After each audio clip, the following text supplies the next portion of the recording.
അവിറാം തന്നെ. അവിറ. വീര cinema കണ്ടില്ലല്ലേ? Cinema കണ്ട്. Okay, yes, നമ്മളോടൊപ്പം ഉള്ളത് നിഖിൽ നായർ. തമിഴാണ് എന്നെ കൂടുതൽ അറിയാം. കൂടുതൽ, ഞാൻ അവിടെ ഒരു 8 സിനിമ ചെയ്തിട്ടുണ്ട്. അപ്പം മോഹൻലാൽ ആണല്ലോ മാമൻ. അപ്പൊ ഞങ്ങൾക്ക് ഒരു ആഗ്രഹം അല്ലെ, അറിയാനുള്ള ഒരു ത്വര ഉണ്ടാവും. നിങ്ങളുടെ വീട്ടിൽ എങ്ങനെ ഉണ്ടോ നിങ്ങളുടെ മാമന്റെ അതന്നെയാണ്. വലിയൊരു ഇതാണ്, വലിയൊരു ലൊക്കേഷനാണ് അത്. ആക്ച്വലി വലിയ വലിയ ആളുകൾ വർക്ക് ചെയ്യുന്ന ഒരു ലൊക്കേഷനാണ്. അപ്പൊ അങ്ങനെയുള്ള ഒരു ലൊക്കേഷനിലേക്ക് ചെന്ന് കഴിഞ്ഞപ്പോൾ എങ്ങനെ ഉണ്ടായിരുന്നു ഒരു എക്സ്പീരിയൻസും അല്ലെങ്കിൽ ആ ഒരു ഫീലിങ്സ് ഒക്കെ എങ്ങനെയായിരുന്നു? ഓർമ്മയില്ല, മറന്നുപോയോ? ഓർമ്മയില്ല. പക്ഷെ ഫസ്റ്റ് അപ്പൊ നല്ല വിശപ്പുണ്ടായിരുന്നു, എനിക്കത് ഓർമ്മയുണ്ട്. അടിപൊളി. സത്യം. പാട്ട് പാടുവോ? ഇല്ല. ഗിറ്റാർ വായിക്കുന്ന ആൾക്കൊരു പാട്ട് പാടാം. എല്ലാ ഗിറ്റാറിസ്റ്റ് സിംഗർ ആവില്ലേ? ഓക്കെ, പാട്ട് വേണ്ട. ഞാൻ എന്നെ തന്നെ ട്രോളുന്ന ഇന്റർവ്യൂ ആവുമെന്ന് എനിക്ക് തോന്നുന്നു. പ്രണവ് മോഹൻലാൽ ബ്രദർ, അത് ശരിക്കും അല്ലേ? പിന്നെ കള്ളം പറയണോ? അങ്ങനല്ല, എന്റെ ഭാഗത്തും തെറ്റുണ്ട്. ലാൽ സാറിന്റെ പെർഫോമൻസ് കണ്ടിട്ട് എന്ത് തോന്നി? തോന്നി. എന്ത് മാറ്റാം ആ പെർഫോമൻസിൽ? മോഹൻലാലിന് എന്ത് അഭിനയിക്കുന്നതിൽ മാറ്റം എന്തോ വേണമെന്ന് ഞാൻ പറയണമെന്നില്ല. ഞാൻ സൂക്ഷ്മമായി പഠിച്ച് അങ്ങനെ ചെയ്യായിരുന്നു ഇങ്ങനെ ചെയ്യായിരുന്നു പറയാം. ദൃശ്യം 3 കണ്ടവരൊക്കെ എന്റെ ഈ ഗസ്റ്റിനെ കാണുമ്പോൾ ഇപ്പൊ വിചാരിക്കുന്നുണ്ടാവും ആ പോയ വണ്ടി തിരിച്ചു വന്നോന്ന്. യെസ്, നമ്മളോടൊപ്പം ഉള്ളത് ദൃശ്യം 3-ലെ Nikhil Nair. Welcome to reporter films. ഈ ദൃശ്യം 3-ലെ ഇപ്പൊ ഈ ക്യാരക്ടറിന്റെ പേര് അവിറാം തന്നെ. അവിര സിനിമ കണ്ടില്ലല്ലേ? കണ്ടു. എനിക്ക് കൺഫ്യൂഷൻ. അവിര. ഈ പേര് കേട്ടപ്പോഴേ എന്ത് തോന്നി? എങ്ങനെ ഇതാണ് ക്യാരക്ടറിന്റെ പേരെന്ന് പറഞ്ഞപ്പം ഇതെന്താ പേര്, ഇതിന്റെ അർത്ഥം എന്താന്നൊക്കെ ചോദിച്ചോ? ഞാൻ ജിത്തു സാർ ചോദിച്ചായിരുന്നു. ഈ പഴയ പേര് അവരാപ്പി അവരാച്ചനൊക്കെ അതൊരു മോഡേൺ ടേക്ക് ആണ്. അതിന്റെ ഒരു ഏതിന്റെ അവരാപ്പി അവരാച്ചൻ അവരാച്ചൻ. ഓ, അതിന്റെ ഷോർട്ട് നെയിം ആണ്. അതെ, അങ്ങനത്തെ ഒരു മോഡേൺ വേർഷൻ ഓഫ് ആ പേരിനാണ് എന്റെ അടുത്ത് പറഞ്ഞത്. ഇപ്പൊ ദൃശ്യം 3-ല് ജിത്തു ജോസഫ് വിളിക്കുകയാണ്, ഇങ്ങനെ ഒരു ക്യാരക്ടർ ഉണ്ട്. ആ ക്യാരക്ടർ പടം കണ്ടവർക്കറിയാം ആ ക്യാരക്ടറിന്റെ ഇമ്പോർട്ടൻസ് എന്താണ് ആ സിനിമയിൽ നിന്ന്. അപ്പം അങ്ങനെ ഒരു ഇമ്പോർട്ടന്റ് ക്യാരക്ടറായിട്ട് ദൃശ്യം 3 പോലെ അല്ലെങ്കിൽ ദൃശ്യം പോലെ ഒരു ഫ്രാഞ്ചൈസി ആ ഒരു ഇതിലേക്ക് വിളിക്കുകയാണ്. എന്തായിരുന്നു ഒരു ഫീലിങ്സ്? സത്യത്തിൽ ഞാൻ ജിത്തു സാറിനെ വിളിച്ചത്. അങ്ങോട്ട് വിളിച്ചത്? അതെ, സാർ ഇങ്ങനെ ഒരു ക്യാരക്ടർ ഉണ്ട് ഞാൻ കേട്ടു. എന്റെ ഫ്രണ്ട് അതിലൊരു AD ആയിരുന്നു. അപ്പൊ അദ്ദേഹം പറഞ്ഞിട്ടാണ് എനിക്ക് അറിഞ്ഞേ. അപ്പൊ ജിത്തു സാറിനെ വിളിച്ചു. ജിത്തു സാർ വന്ന് ഓഡിഷൻ ചെയ്യാൻ പറഞ്ഞു. ഓഡിഷൻ ചെയ്തിട്ട് പിന്നെ അങ്ങനെ ഓഡിഷൻ ഒക്കെ കഴിഞ്ഞിട്ടാണ് എടുത്തത്. ഓക്കെ.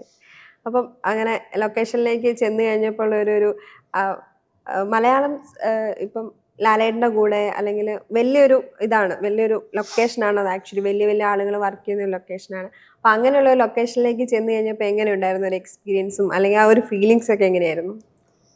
ആദ്യത്തെ ദിവസമാണോ ചോദിക്കുന്നത്? First day.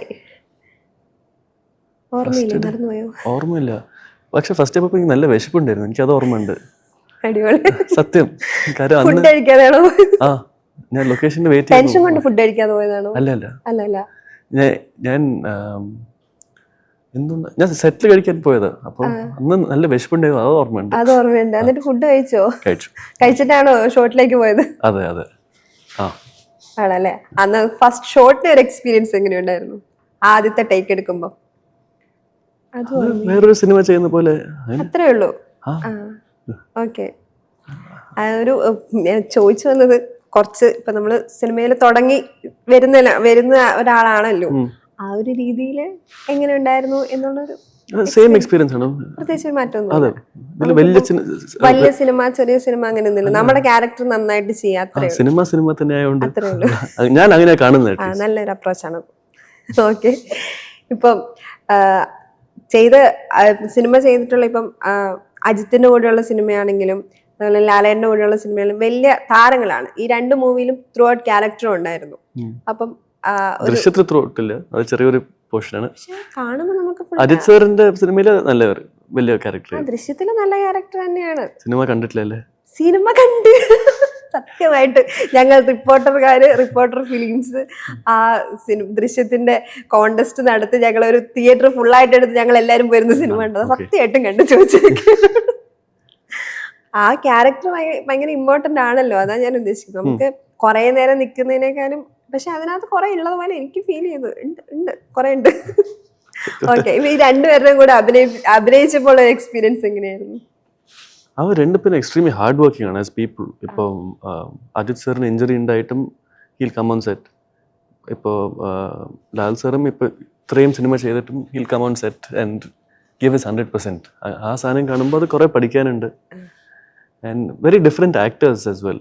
അവർ ഒരു സീൻ എങ്ങനെ അപ്രോച്ച് ചെയ്യുക, അവരുടെ ഒരു രീതിയിൽ എങ്ങനെയാണ് ചെയ്യുന്നതെന്ന് ഒരു സാധനം നല്ല ഇൻട്രസ്റ്റിംഗ് ആണ് അത് കാണാൻ.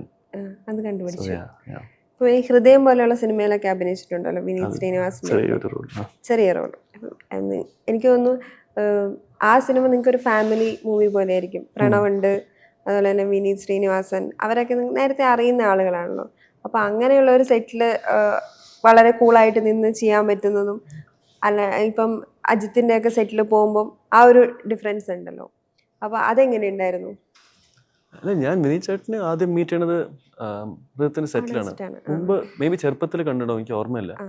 പക്ഷെ നമ്മള് മീറ്റ് ചെയ്ത് ക്ലോസ് ആയത് മറ്റേ ഹൃദയത്തിന്റെ സെറ്റിലായിരുന്നു. അപ്പോൾ അതും ഒരു പുതിയ സെറ്റായിരുന്നു. ബട്ട് ഇറ്റ്സ് അജിത് സാർ നമ്മളെല്ലാവരും കംഫർട്ടബിളായി വെക്കും. അപ്പോൾ അങ്ങനെ അതുകൊണ്ട് ആ ഒരു പേടി ടെൻഷൻ ഒന്നുമില്ല. ഓക്കെ, ഒരു പ്രശ്നമില്ലാത്ത ആളാണ്. പ്രശ്നം എന്താ കാര്യം? അതെ, ഒരു പ്രശ്നം ഉണ്ടാക്കിയിട്ട് ഇപ്പൊ എന്താ കാര്യമുള്ളത്? സ്വന്തമായിട്ട് ഉണ്ടാക്കണതല്ലേ ഇതൊക്കെ. അതെ.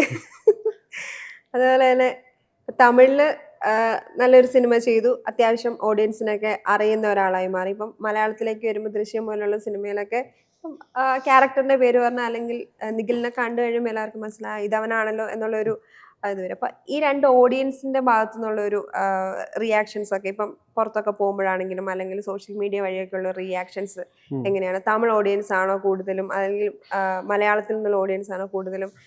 തമിഴാണ് എന്നെ കൂടുതൽ അറിയാം. അവിടെ ഒരു 8 സിനിമ ചെയ്തിട്ടുണ്ട്. അപ്പം അവിടെ തമിഴിലാണ്. ഇപ്പൊ ഒരു ഹോട്ട്സ്റ്റാറിൽ LBW എന്നൊരു ഷോ ചെയ്തിട്ടുണ്ട്. അത് നല്ല റീച്ച് ഉണ്ട്. അതിപ്പോ Hotstar I think number 1 or number 2 Tamil and തെലുഗുല്. അപ്പം തമിഴാണ് കൂടുതൽ അറിയുന്നത്. കേരളത്തിൽ എപ്പോഴെങ്കിലും അങ്ങനെ ആൾക്കാർ അങ്ങനെ അറിയുള്ളൂ. ഓക്കെ. ഇപ്പം നിഖിലിന്റെ ഒരു പ്രത്യേകത എന്ന് പറഞ്ഞിട്ടുണ്ടെങ്കിൽ ഒരു സിനിമ ഫാമിലിയിൽ നിന്ന് വരുന്ന ആളാണ്. ബാലാജി ഗ്രാൻഡ് ഫാദർ, സുരേഷ് ബാലാജി, അതുപോലെ തന്നെ മോഹൻലാൽ, അങ്ങനെയൊക്കെയുള്ള ഒരു ഫാമിലിയിൽ നിന്ന് വരുന്ന ഒരാളെന്നതിൽ സിനിമയിലേക്ക് വരുമ്പോൾ ഒരു ടെൻഷൻ ഉണ്ടായിരുന്നോ? അവരുടെ ആ അത്രയും വലിയ ആളുകൾ എൻ്റെ സിനിമയിലുണ്ട്, അപ്പോൾ എനിക്ക് ആ ഒരു രീതിയിലേക്ക് മാറേണ്ടി വരും, അങ്ങനെ എന്തെങ്കിലും ഒരു പ്രശ്നം ഉണ്ടായിരുന്നോ? അതിനെ കുറിച്ച് ആലോചിക്കാറില്ല. അതും ആലോചിക്കാറില്ല. അത് കാര്യമില്ലല്ലോ ആലോചിച്ചിട്ട്. ശരിയാ, ആലോചിച്ചിട്ട് അതെ, നടക്കും. എന്റെ ഭാഗത്തും തെറ്റുണ്ട്. നടക്കുന്ന പോലെ നടക്കട്ടെ. അത്ര ഞാനിപ്പോ മോഹൻലാൽ സാർ ആവാൻ ശ്രമിക്കാൻ പാടില്ല. അത് ശ്രമിച്ചാലും ആവില്ല. അതേപോലെ ഇപ്പൊ വേറെ ആരെങ്കിലും പോലെ ശ്രമിച്ചാൽ അത് ശരിയാവില്ല. അപ്പം നമ്മുടെ സ്വന്തം രീതിയിലെങ്കിലും പോവാം. ലാലേട്ടനൊക്കെ സിനിമയിലേക്ക് വരികയെന്ന് എന്തായാലും പറഞ്ഞിട്ടുണ്ടാവല്ലോ, ഞാൻ ആദ്യത്തെ സിനിമ ചെയ്യാൻ പോകുമ്പോൾ ഞാൻ സിനിമയിൽ അഭിനയിക്കാൻ പോവാണെന്ന് പറഞ്ഞിട്ടില്ലേ? പറഞ്ഞിട്ടുണ്ട്. പക്ഷെ അവര് ഒന്നും പറഞ്ഞില്ല. ഒരു ഡിഗ്രി ചെയ്തിട്ട് എന്ത് വേണമെങ്കിലും ചെയ്തോന്ന് പറഞ്ഞു.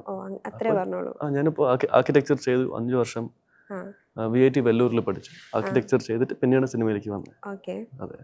അപ്പം ഇതുപോലെ എന്തെങ്കിലും ഒരു ടിപ്പോ അല്ലെങ്കിൽ ഒരു ഉപദേശമോ അങ്ങനെ ആ രീതിയിലൊന്നും ഇല്ല? ഇപ്പൊ ഞങ്ങൾ അഭിനയിച്ചാൽ മതി, ബാക്കി വരുന്നിടത്ത് വെച്ച് കാണാന്നുള്ള മൈൻഡ്. ലാലേട്ടൻ അങ്ങനെ ഒരു കൂൾ മൈൻഡാണ്. അത് തന്നെയാണ് എല്ലാവർക്കും.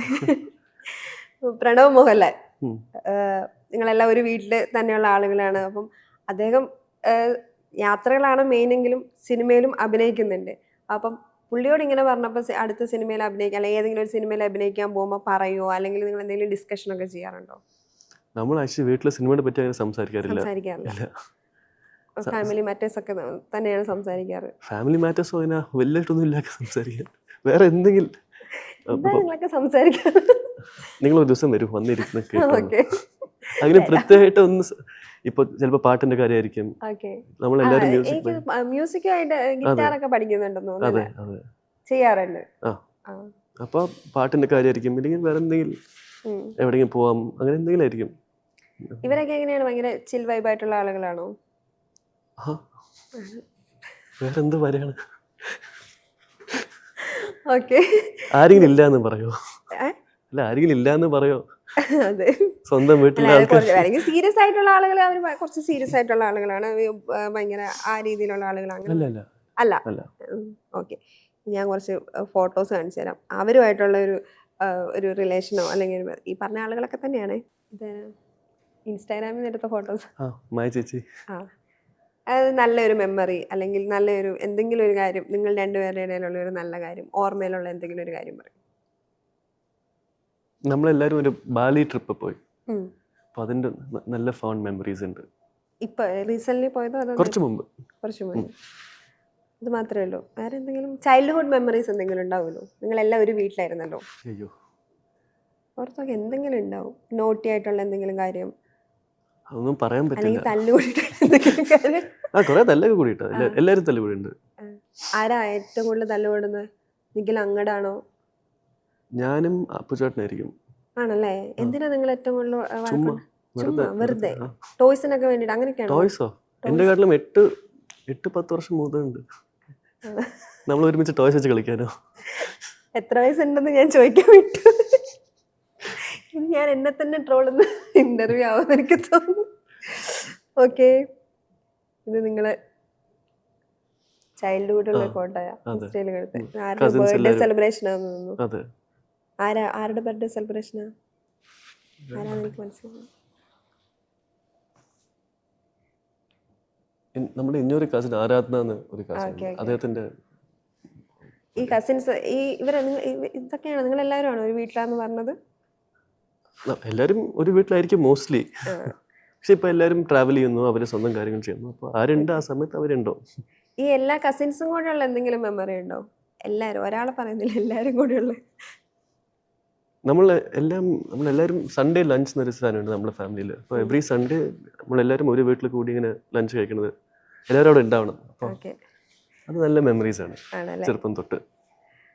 അടുത്തത് ഞങ്ങളുടെ ലാലേട്ടൻ.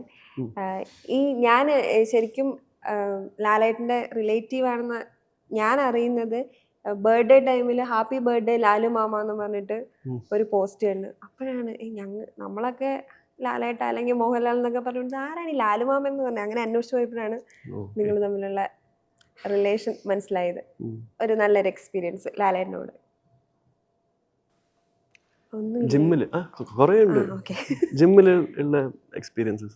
ജിമ്മിൽ ഒരുമിച്ച് പോവാറുണ്ട്. അപ്പൊ എന്തെങ്കിലും നിങ്ങൾ അങ്ങോട്ടേക്ക് ഇപ്പം ഒരു ന്യൂ ജനറേഷൻ ആണല്ലോ നിഖില്, അപ്പൊ എന്തെങ്കിലും ടിപ്പ് ലാലേട്ടൻ അങ്ങോട്ട് പറഞ്ഞു കൊടുക്കാറുണ്ടോ ജിമ്മിലൊക്കെ പോകുമ്പോൾ? അതോ തിരിച്ച് ഇങ്ങോട്ട് എന്തെങ്കിലും പറഞ്ഞു തരാറുണ്ടോ? രണ്ടുപേരും പറയാറുണ്ട്. ഇപ്പോൾ ഒരു സാധനം ഇങ്ങനെ മാറ്റി പിടിക്കാം, ഇന്നിങ്ങനെ ചെയ്യാമോ എന്ന് ചോദിച്ചിട്ട് അങ്ങനെയുള്ളൂ. ഇത് നിങ്ങളുടെ മാമന്റെ അടുത്ത് എന്തെങ്കിലും എങ്ങനെ സംസാരിക്കും, അതെങ്ങനെയാണ്? അതൊക്കെ തന്നെ ഞങ്ങൾക്കൊരു ക്യൂരിയോസിറ്റി ഉണ്ടായല്ലോ. മോഹൻലാൽ ആണല്ലോ മാമൻ, അപ്പൊ ഞങ്ങൾക്ക് ഒരു ആഗ്രഹം അല്ലെ അറിയാനുള്ള ഒരു ത്വര ഉണ്ടാവും എന്താണെന്ന്. അത്രയൊക്കെ തന്നെ സാധാരണ. നിങ്ങളുടെ വീട്ടിൽ എങ്ങനെയുണ്ടോ നിങ്ങളുടെ മാമന്റെ റിലേഷൻഷിപ്പ് അത് തന്നെയാണ്. അടുത്തത് എന്റെ ലൈക്ക് മൈ ഓൾഡർ സിസ്റ്റർ ആണല്ലേ? ദിവ്യ ചേച്ചി. അതെ, very close to me. And ഒരു ദിവ്യ ചേച്ചി മിനിച്ചേട്ടാ എനിക്കൊരു ആങ്കറാണ്. എന്ത് വേണമെങ്കിലും I can go ask them, talk to them. Okay, അങ്ങനെ. ധ്യാൻ ശ്രീനിവാസനെ അറിയോ? അറിയാം. അദ്ദേഹമായിട്ട് എന്തെങ്കിലും മെമ്മറീസ് ഉണ്ടോ? എന്തെങ്കിലും ഉണ്ടല്ലേ? പറയാൻ പറ്റുന്നതാണോ? വേണ്ട, പറഞ്ഞോ. ധ്യാൻ ചേട്ടൻ ചോദിച്ചോളൂ. ചോദിച്ചേക്കാം, അടുത്ത ഇന്റർവ്യൂ ചോദിച്ചേക്കാം. അപ്പൊ എന്തോ ഹൈഡ് ചെയ്യാൻ പറ്റുന്ന രീതിയിൽ എന്തോ ആണെന്ന് തോന്നുന്നു അല്ലേ? പുറത്തു പറയാൻ പറ്റില്ല. ധ്യാൻ ചേട്ടനെ കുറച്ച് നിങ്ങൾക്ക് അറിയാലോ. അറിയാം, അതുകൊണ്ട് ഞാൻ അദ്ദേഹത്തിന്റെ അടുത്ത് ചോദിച്ചോളൂ. ഓക്കെ, അടുത്തത് അപ്പു ചേട്ടാ. എന്തെങ്കിലും മെമ്മറീസ് ചൈൽഡ്ഹുഡോ വലുതായിട്ടോ? നമ്മളെല്ലാരും ഇങ്ങനെ ഗിറ്റാർ ജാം ചെയ്യും. അപ്പം ഒരാൾ പാടും, ഒരാൾ ഗിറ്റാർ കളിക്കും. ഇനിയൊരു കസിനുമുണ്ട് സൂരജ് എന്ന്. അപ്പോൾ നമ്മളെല്ലാവരും ഒരുമിച്ച് ഇങ്ങനെ ചില്ല് ചെയ്ത് ജാം ചെയ്യണത് അത് നല്ല മെമ്മറിയാണ്. അതെ, ഓക്കെ, അങ്ങനെ ആ സെഗ്മെന്റ് കഴിക്കും. ഇനി അടുത്തത് ആശ്വാസം. ഞാൻ സാധാരണ അങ്ങോട്ട് ക്വസ്റ്റ്യൻ ചോദിക്കുമ്പം ഗസ്റ്റാണ് ഇത് നിർത്തിയാ, അങ്ങനെ ഒരു മൈൻഡ് നിർത്തിയാൽ മതി എന്നല്ല, ഇങ്ങനെ ഒരു ടെൻഷനായിട്ടിരിക്കും. ഇതിപ്പോൾ ഞാൻ അങ്ങോട്ട് ചോദിച്ചപ്പോൾ എനിക്കൊരു ടെൻഷൻ, ഇങ്ങോട്ട് വരുന്ന റിപ്ലൈസ് ഇത്രയൊക്കെ പറ്റുള്ളൂ എന്നുള്ള മൂഡിലാണ് നിഖിലുള്ളത്. ഓക്കെ, ഇനി അപ്കമിങ് മൂവീസ് ഒക്കെ ഏതൊക്കെയാണ്? ഇപ്പോൾ ഞാൻ ഗാന്ധി ബസാർ, സൺഡേ മാർക്കറ്റ് എന്ന് പറഞ്ഞൊരു അതൊരു ഹിന്ദി മലയാളം സിനിമയാണ്. ബാബിൽ ഖാനും അപർണ ബാലമുരളി ഉണ്ട്. ബാബു ജനാർദ്ദൻ സാറാണ് ഡയറക്ടർ അതിന്റെ. പിന്നെ ഇനിയൊരു സിനിമ വരുന്നത് അവര് രണ്ടുപേരിരിക്കുന്ന അവരാണ് ഡയറക്ടേഴ്സ്. അപ്പോൾ അതൊരു തമിഴ് സിനിമയാണ്. അത് പേരിനി ഫൈനലൈസ് ചെയ്തിട്ടില്ല. പിന്നെ ഇനിയൊരു തമിഴ് സിനിമയുണ്ട്. ഇനിയിപ്പം മലയാളത്തിലോ അല്ലെങ്കിൽ തമിഴിലോ അല്ലെങ്കിൽ ഏതെങ്കിലും ലാംഗ്വേജിൽ ഇന്ന ആക്ടറിന്റെ കൂടെ എനിക്ക് അഭിനയിക്കണം അങ്ങനെ ഒരു ആഗ്രഹമുണ്ടോ? അല്ലെങ്കിൽ ഇന്ന ക്യാരക്ടർ കിട്ടിയാൽ കൊള്ളാം എന്നൊരാഗ്രഹം ഏതെങ്കിലും ഉണ്ടോ? ഡ്രീം ആയിട്ടുള്ള? ഒരു ആക്ടർ ഇപ്പൊ അഭിനയിക്കണം എന്ന് അങ്ങനെ ഒരു ഡ്രീം ഇല്ല. ഇല്ല.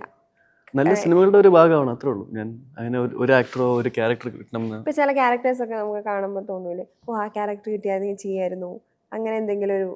എനിക്ക് ഭയങ്കര ഇഷ്ടപ്പെട്ട ഒരു ക്യാരക്ടർ മറ്റേ ക്രിസ്ത്യൻ ബെയിലിന്റെ അമേരിക്കൻ സൈക്കോ എന്നൊരു സിനിമ ഉണ്ട്, കണ്ടുണ്ടോ? ഇല്ല. അതും കണ്ടിട്ടില്ല അല്ലേ? ദൃശ്യം ഞാൻ കണ്ടോ കേട്ടോ.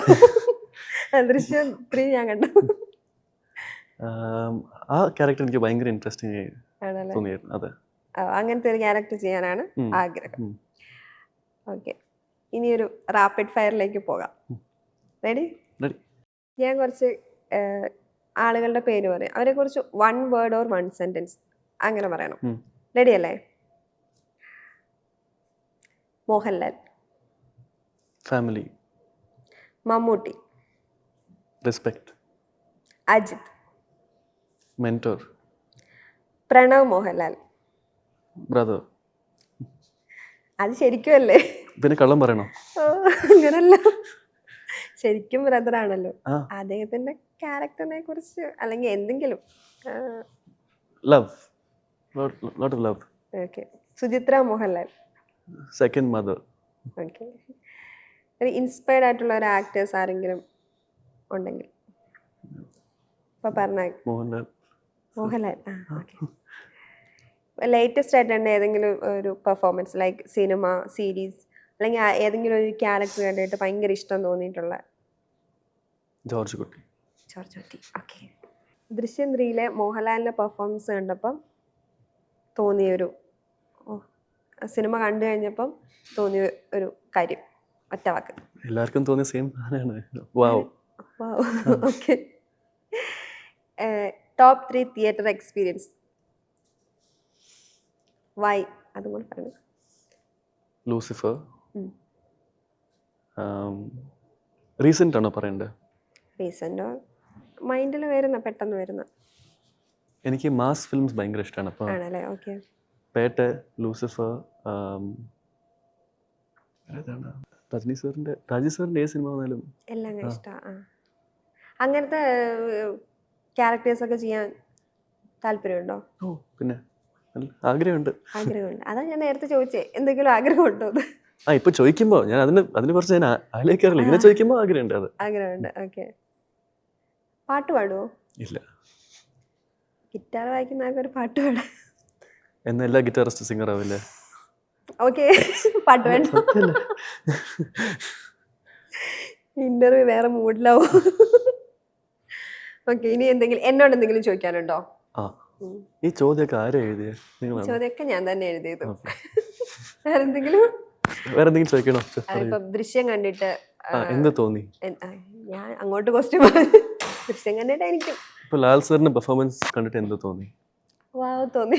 എന്ത് മാറ്റാം ആ പെർഫോമൻസിൽ? മോഹൻലാലിന് എന്ത് അഭിനയിക്കുന്നതിൽ മാറ്റം എന്ത് വേണമെന്ന് ഞാൻ പറയണമെന്നില്ല. എന്നിട്ട് വേണം എല്ലാരും കൂടെ എന്നെ എടുത്തിട്ട് ട്രോളാൻ. അല്ല, ചുമ്മാ പറയൂ, ഈ സീനിൽ ഇങ്ങനെ ചെയ്തിട്ടുണ്ടാവാം. എനിക്ക് എന്താ പറയാ, ഒരു മാറ്റവും തോന്നിയിട്ടില്ല. അങ്ങനെ അതിൽ കൂടുതലൊക്കെ മനുഷ്യന്മാർക്ക് ചെയ്യാൻ പറ്റുമെന്ന് എനിക്കറിയില്ല. മീന ചേച്ചി എന്ത് മാറ്റാം? ചേച്ചിക്ക് മാറ്റമൊന്നും വേണ്ട. എസ്തർ എന്ത് മാറ്റണം? ഞാൻ ആക്ടർ അല്ലല്ലോ. അല്ല, ആയിരുന്നെങ്കിൽ എനിക്ക് അതിനെക്കുറിച്ച് ഞാൻ സൂക്ഷ്മമായി പഠിച്ച് അങ്ങനെ ചെയ്യായിരുന്നു ഇങ്ങനെ ചെയ്യായിരുന്നു എന്ന് പറയാം. ആക്ടർ ആയിരുന്നെങ്കിൽ നിങ്ങൾ പറഞ്ഞിട്ടുണ്ടോ മോഹൻലാൽ എങ്ങനെ അഭിനയിക്കണം കാണും. ഇതിപ്പോ മോഹൻലാലിന് ഇത് പറയില്ല. ദൃശ്യം കാണുമ്പോ നമ്മൾ അഭിനയത്തിനെ കുറിച്ചൊക്കെ എല്ലാം ശ്രദ്ധിക്കും ആസ് എ ഓഡിയൻ. പക്ഷെ അത്രയ്ക്കൊന്നും നമ്മൾ ക്രിറ്റിസൈസ് ചെയ്യുന്ന രീതി ശ്രദ്ധിക്കില്ലല്ലോ. നിങ്ങളൊക്കെ അല്ലേ അങ്ങനെ ശ്രദ്ധിക്കുക. അങ്ങനെ എന്തെങ്കിലും തോന്നിയിട്ടുണ്ടോ? ഇപ്പം അൻസിബ അഭിനയിക്കുന്നതിൽ എന്തോ ഒരു കുഴപ്പമുണ്ട്, അങ്ങനെ തോന്നില്ല? നേരിട്ട് അഭിനയിച്ചപ്പോഴെന്തെങ്കിലും പറഞ്ഞിരുന്നു ഇങ്ങനെ ചെയ്താൽ ചിലപ്പോൾ നന്നാവും, അങ്ങനെ പറഞ്ഞില്ല? ഇല്ല, ഞാൻ എന്തിനാ പറയുന്നത്, അവർ ആക്ടർ അല്ലേ. പിന്നെ എന്തിനാ എന്നോട് ചോദിച്ചു? അല്ല, നീ ചോദിച്ചു. അപ്പൊ തിരിച്ചാരെങ്കിലും ഇങ്ങനെ പറഞ്ഞു തന്നിരുന്നോ? ഈ ആക്ടേഴ്സിന്റെ സാറൊക്കെ പറഞ്ഞിട്ടുണ്ടോ അങ്ങനെ മാറ്റി ചെയ്യും, അല്ലാണ്ട് ആക്ടേഴ്സ് ആരെങ്കിലും ഇങ്ങനെ ചെയ്ത് ചിലപ്പോൾ നന്നാവും അങ്ങനെ എന്തെങ്കിലും? അജിത് സാർ പറഞ്ഞിട്ടുണ്ടല്ലോ, ഈ ഫൈറ്റ് സീനിലൊക്കെ ഇങ്ങനെ ചെയ്താൽ കുറച്ചുകൂടി ഇമ്പാക്ട് ഉണ്ടാവില്ലേ, അപ്പോൾ നമ്മളത് അങ്ങനെ മാറ്റി പിടിക്കും. അജിത് സാർ. പിന്നെ ഗുരു സോമസുന്ദരം സാർ പറഞ്ഞിട്ടുണ്ട് ഇങ്ങനെയൊക്കെ. ഓക്കെ, എന്തായാലും അടിപൊളിയായിരുന്നു, എനിക്കിഷ്ടപ്പെട്ടു. ആദ്യമായിട്ടാണ് എൻ്റെ ഈ ഇന്റർവ്യൂ എടുക്കുന്ന എക്സ്പീരിയൻസിൽ ഫസ്റ്റ് ടൈമാണ് എനിക്ക് ഇങ്ങനത്തെ ഒരു എക്സ്പീരിയൻസ് ഉണ്ടാവുന്നത്. എന്താ നല്ല എക്സ്പീരിയൻസ് ആണ്. സത്യം. എങ്ങനെയുണ്ടായിരുന്നു നിഖിലിന്?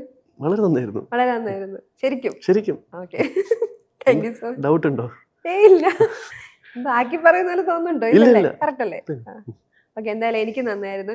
ഇനി ഒരുപാട് നല്ല സിനിമകൾ ചെയ്യാൻ പറ്റട്ടെ, എല്ലാ ആഗ്രഹങ്ങളും സാധിക്കട്ടെ, എല്ലാ ഇഷ്ടപ്പെട്ട കുറെ കഥാപാത്രങ്ങൾ ചെയ്യാൻ പറ്റട്ടെ, നല്ല നല്ല ആളുകളുടെ കൂടെ നല്ല നല്ല പ്രൊഡക്ഷൻ്റെ കൂടെ നല്ല രീതിയിൽ അഭിനയിക്കാൻ പറ്റട്ടെ. All the best.